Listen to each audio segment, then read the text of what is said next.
Hey people, it's Ed Jurassic Coast Bud here, back with a race recap for you from the Bournemouth Half Marathon 2024. Oh, I do like to be beside the seaside.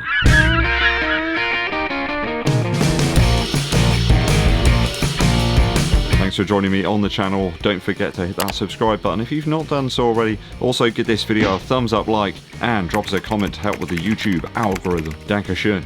I arrived in Bournemouth on the Saturday, managed to get myself some well-deserved rest at a traveller's lodge. Decent price though. I do feel that the interior perhaps is a little bit dated. It could do with a bit of a refresh. Though I think if you're running the Bournemouth Half Marathon, then you can't really go far wrong with this one. If you're a runner that just needs to get their head down to get a bit of rest and relaxation, you can get down to where the buses leave to get to the start line really easily. It took me like 6-7 minutes or something, and it was all downhill from there, sort of. The bus over to the start line was about £7.50, which, you know, they were reasonably plentiful, these buses. There were a lot of them. I booked one for 9 AM, but the lady let me get on at the 8:30 one, and we got over to the start line in about 30 minutes or so. And it was a bit chilly over there, has to be said. Fortunately, I had my Smart Wool hoodie on over the top of my Puma running vest, and then a Puma windbreaker on top of that. So I was pretty warm up until the point where I had to take off that stuff, put it into my bag and check in the baggage. You had to have all your bags in by 20 to 11, or you were just going to end up having to run with it the whole half marathon distance. So after a very brief warm-up, and I managed to get a coffee actually and just sort of chill, literally, with a few people. It's great to meet some new people there who now have subscribed, so thanks for that, guys. We got moving around about 11 AM, a little bit of sunshine poking through the clouds, and almost no wind to speak of. I mean, it was classic great running weather. You couldn't really ask for very much more from the weather. The initial section of the race, in many ways, reminded me of my typical Nine Springs route, with a gentle uphill for almost 18 minutes with about 40 metres of gain, before then dropping back down about 40 metres again for the next 18. So you're kind of gradually, gently going uphill the first sort of 2.5 miles or something, and then coming back down again. I knew on this section that it was important to maintain a decent pace. In fact, I just got quicker as I kind of grew into the race. Too often I go off too hard, and then you really pay for that later on. Slowly ramped up the effort through the downhill section there, where I pushed the pace a little bit. There's like a -49, then -56 foot descent on miles 5 and 6. You head down to the seafront at that point, along Southbourne, I believe, and you're heading towards Bournemouth Pier, but you don't go on the pier at that point. Just after that, I knew that the Boscombe Chine garden area was coming up around about mile 8. There's a really short, sharp hill there. Miles 7 and 8 were back to around 7 minutes per mile, so still holding strong there. Heart rate around about 158, 159. Then bang, you get that hill. It was enough to cause me some discomfort when I did get to the top of that hill. Did try to push through at a reasonable pace up there, but it is pretty hard going, I have to be honest. There's a couple of hills around Yeovil that I thought would be pretty good in terms of training for this one, but yeah, they weren't anywhere close. I think it's made a little bit harder because on miles like sort of 7 and 8, there's a gentle climb there as you head towards Boscombe Pier, but Boscombe Chine Gardens, that was the killer. It was always going to be the test. Once you get to the top there's a loop back before you head along Overcliff Drive, which just seemed to go on forever, that bit. There's a sharp downhill here at the end of this part, and that's where I got a really bad stitch on my left side. I was well hydrated, I hadn't eaten too much, I'd done all the things I normally do, really. Porridge, banana. It was really nasty, really hampered my progress from then on. Right on mile 10, you've got a 138 foot drop, which I thought was going to be able to get me back a little bit of time, but I just couldn't push through on that downhill as much as I wanted to. I was just sort of holding my side and trying to get through the pain, really. And now you're heading back towards Boscombe Pier. You can see it in the distance, and you know it's a double back, so psychology kind of comes into it. Had to drop the pace back a bit there to stabilise around about 7:30 per mile. So I decided to switch up my approach, as I did actually back in the big half in London a few weeks back. Did some 200 metre reps and then kind of pulled the pace back, and I don't know whether that helped or helped to get rid of the stitch. It soon seemed to disappear, and as I went round Boscombe Pier, you're left with the sight of Bournemouth Pier in the distance, and you know you're kind of almost there then. But at this point I was feeling kind of anxious, I was feeling irritated, and I started to get a real dislike for sand, almost as much as Anakin Skywalker does. Managed to get to the pier, gave whatever effort I had left, and pushed through to the finish line for a time of 1:33.43. So not even close to my PB from earlier this year in Yeovil. I've never had that type of stitch issue before as well in any race, so it's kind of weird that it came up there. Maybe something to do with pushing too hard up the hill, I'm not sure. But up to that point, I think I'd handled the elevation reasonably well. I'd sort of paced myself quite well.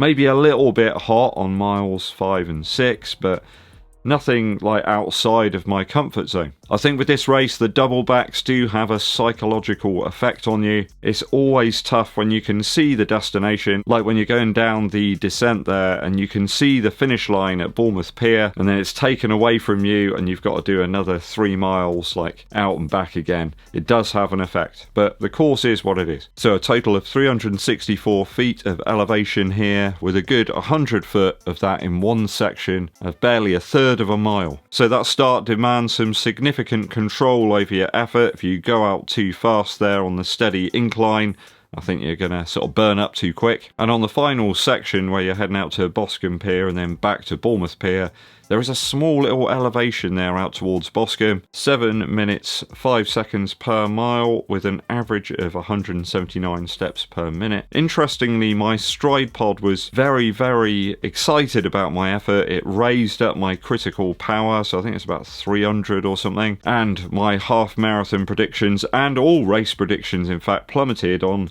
both my Garmin and my Chorus watches after this effort. So I think the algorithm knew that I was cooking away and I was doing pretty well, so all the data that it was seeing, it seems to really like. My fitness levels like gone way up, so yeah, I was certainly pushing hard, you know, up to about mile 8 or 9. I just couldn't push after that. It just really, really hurt. I can highly recommend this race though. The organisation is superb. It really does feel like you're part of a race weekend, really. There's some other events on the Saturday, some events for the youngsters, and there's also like the 10k, the 5k and all that type of stuff. It was easy to retrieve your baggage, and you get a really great technical training top and medal as well. Not too sure about the medal. There's an odd hanging feature on there. It's a bit too bling for my liking, but you know, that might be right up your street. There's good support on the course out there, and I think if the weather's good, which it was yesterday, it was fantastic, then I think it is one of those courses you can really enjoy, take in the surroundings. Would I say it's a PB course? Probably not. I think that some people will be put off by that very significant hill around about mile 8. So due to that hill, I think it's not quite up to the gold standard. In short, really happy with my effort there.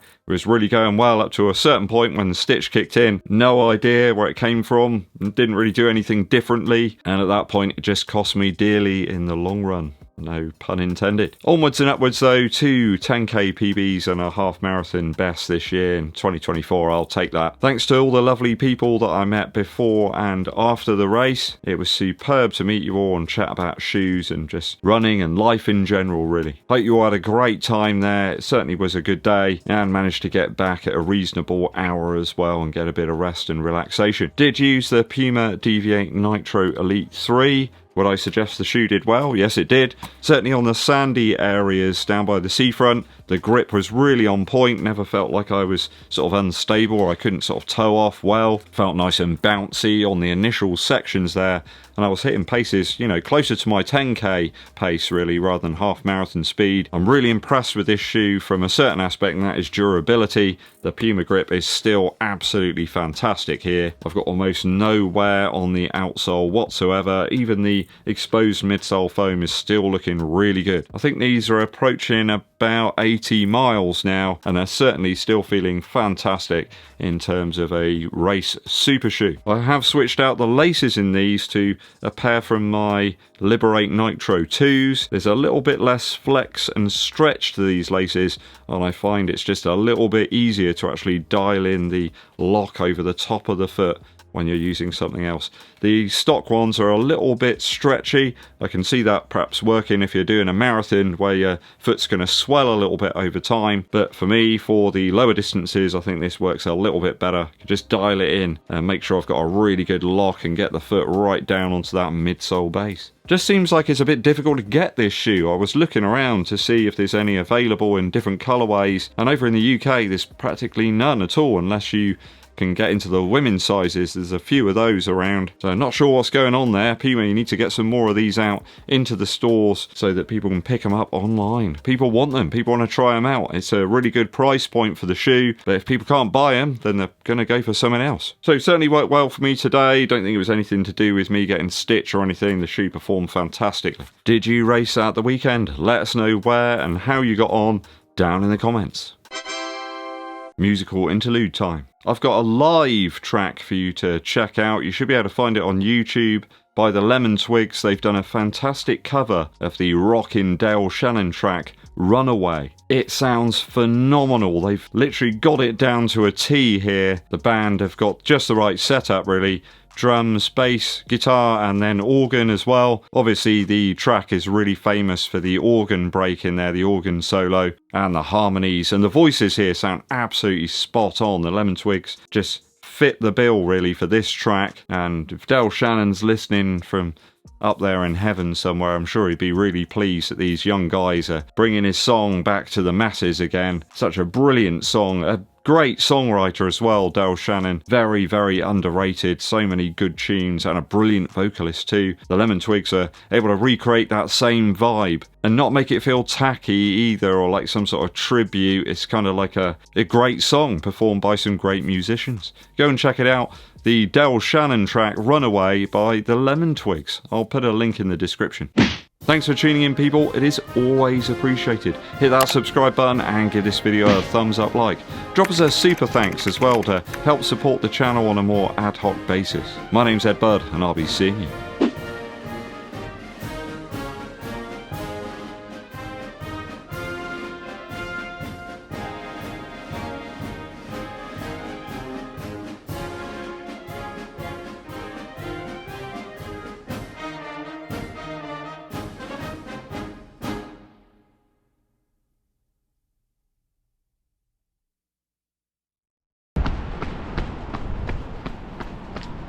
What are you up to, eh?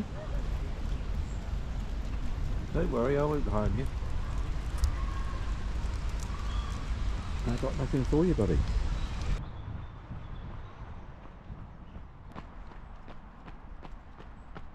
Hello, buddy. It's a nice place to live up here. Got a good view, that's for sure.